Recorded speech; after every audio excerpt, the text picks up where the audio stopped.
In this world, there are ancient texts hidden in the shadows, books so old, so obscure that even their names sound unfamiliar to most people. Some survived wars, some survived fires, some survived because they were copied in secret, or because certain people believed the words inside were too dangerous to vanish.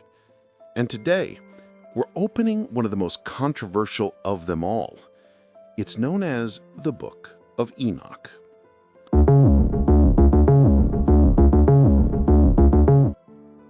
Now, quick disclaimer before we go any further. This is storytelling and information, not a command for belief. The Book of Enoch is debated, rejected by many religious traditions, embraced by others, and constantly argued over by scholars, historians, and believers. So as you listen, treat this as, according to the Book of Enoch, a narrative tradition that shaped mysteries, myths, and imagination for centuries. All right. Close your eyes for a second and imagine this. You're living in a world that looks normal on the surface, people farming, building, raising families, except something is different. The air feels heavy. The sky feels like it's watching you. And you don't know it yet, but above the world, there are beings assigned to observe you, not to help you, not to hurt you, just to watch. Enoch describes them as the Watchers. Their job is simple: watch humanity from a distance, do not interfere, do not cross the line. But the Book of Enoch is basically a story about what happens when that line is crossed. So, the man who was shown too much. The story begins with Enoch, described as the chosen man, someone whose eyes were opened to visions beyond normal human sight. He's shown the hidden blueprint of reality, the structure of heaven, the weight of judgment, and events that have not happened yet. And here's the strange part. Enoch claims these visions aren't meant for him or even for the people of his time. He says they're meant for a later generation, for those who would come close to the end, for those living in an age where truth feels blurred and the world feels loud, fast, and unstable. In other words, for us. And the first major revelation he receives isn't about a king or a battle or a treasure. It's about the Watchers. Now, the Watchers, observers who became participants. Enoch describes the Watchers as heavenly beings appointed to observe human life. They're not supposed to live among humans. They're not supposed to interfere with human choices.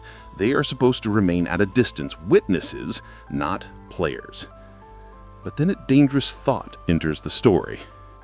The Watchers begin to look at human women. And they don't just look, they desire. And that's where the narrative turns explosive, because in the logic of the story, desire isn't just a feeling, it's a crack in the wall, a place where the forbidden can enter, a place where the rules of heaven can be broken.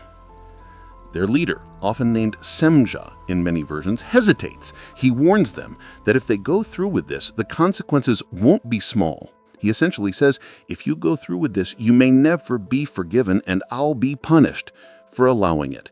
But the Watchers insist. They push, they persuade, and then they do something that sounds like a ritual of rebellion. They make an oath, a promise that if punishment comes, they'll share it together. If one is condemned, they are condemned. If one falls, they fall as a group. And after that oath, they descend. The Forbidden Mountain. The Book of Enoch places their descent at a real geographic location, Mount Hermon, near the region of Syria and Lebanon. In the narrative, it becomes symbolic, a forbidden place for a forbidden decision. This is the moment where in Enoch's worldview they stop being watchers. They become fallen. Not because they were pushed, fallen because they chose to step out of their assigned place. And then they do what they were never meant to do. They take human women.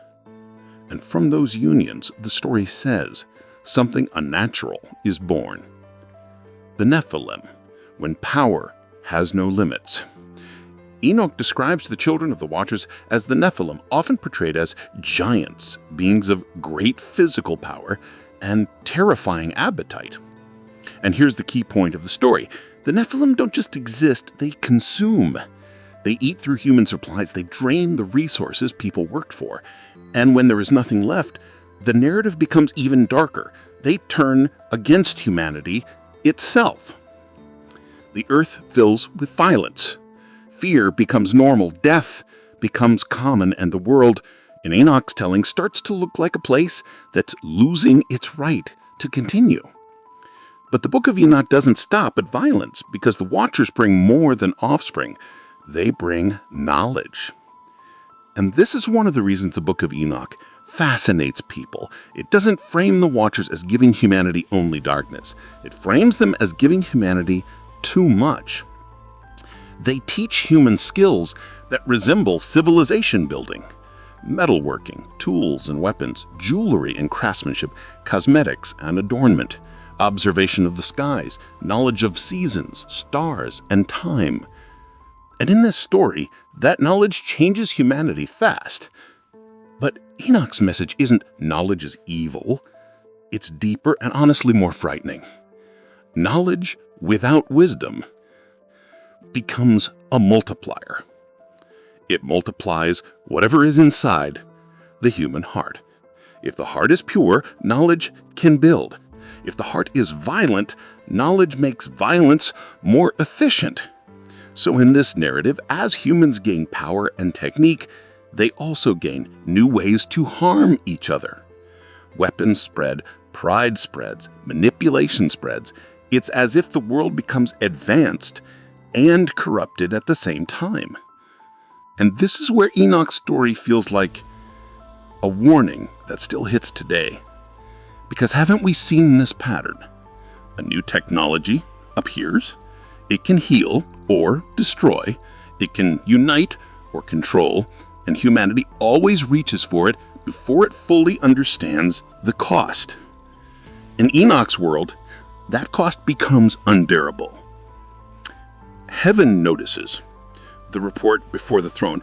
At some point, the violence on earth becomes so severe that the story says heaven responds. Enoch describes powerful angels, often named Michael, Gabriel, Uriel, and Raphael, as witnesses who bring a report before God. They describe the corruption, forbidden knowledge revealed, lawlessness spreading, bloodshed filling the earth. And then comes the verdict. Not a warning, not a negotiation, a verdict. The earth will be cleansed. A great flood will come. And in the narrative logic of Enoch, the flood isn't just rain, it's a reset. A cleansing meant to erase a corrupted order that went too far. The fallen will be restrained, their leaders will be bound, their offspring will be destroyed, and humanity, at least the remnant, will begin again. But the Watchers beg for mercy. Throw a human. No, before the judgment takes full effect, we get one of the most ironic moments in the entire story. The Watchers, these powerful beings, become afraid. Not casual fear, not discomfort. Fear that makes them beg. Because they realize something. They can't approach God anymore. In the story, their rebellion has cut them off. So, they do something humiliating in their eyes. They ask Enoch, a human, to speak on their behalf. They ask him to write a petition for forgiveness and bring it before God. Just pause and picture that. Beings who once stood in heaven, now pleading with a man to deliver their letter. Enoch agrees, sometimes described as pity, sometimes described as obedience. He writes the petition. He prays. And then Enoch falls asleep near water and receives a vision that changes everything. He is taken upward in a storm-like force, wind and lightning imagery, into a realm described as terrifying in its purity, crystal-like walls, fire, cold and heat mingled together, a place so overwhelming that Enoch trembles and collapses. And then the throne. He describes the presence of God as something no being can stare at directly. And Enoch receives the answer. And the answer is not gentle. The Watchers are condemned, not because they made a mistake, but because they knowingly abandoned their place. They chose rebellion, and now they fear consequences. And Enoch returns with a message that seals their fate. In many retellings of this tradition, the tone is clear. There will be no peace for them. They will remain bound until judgment. Now, here's the part that sticks in people's minds, because in the Book of Enoch's worldview, even after the giants are destroyed, the story suggests the damage doesn't disappear entirely.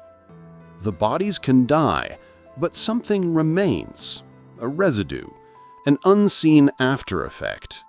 This is where later interpretations connect the narrative to ideas of roaming spirits, unseen forces, and lingering corruption, whether you take that literally or symbolically. Symbolically, it's powerful. Even when you remove the obvious monster, the shadow it created can keep moving through the world. Trauma spreads, violence becomes tradition, corruption becomes culture. The giants may be gone, but the patterns they introduced remain. And that leads to the final question the Book of Enoch leaves hanging in the air like a warning siren. If Enoch believed his message was meant for a later generation, what did he see in humanity that made him think we would repeat the pattern? Because the rhythm of the story is clear. Observers become participants. Knowledge becomes temptation. Progress becomes power. Power becomes violence. And the shadows return again and again until something breaks. So, what do you think? Is this story a myth meant to teach a lesson? A controversial tradition pointing to spiritual anxieties? Or a symbolic mirror reflecting what happens whenever humanity gains power faster than it gains wisdom?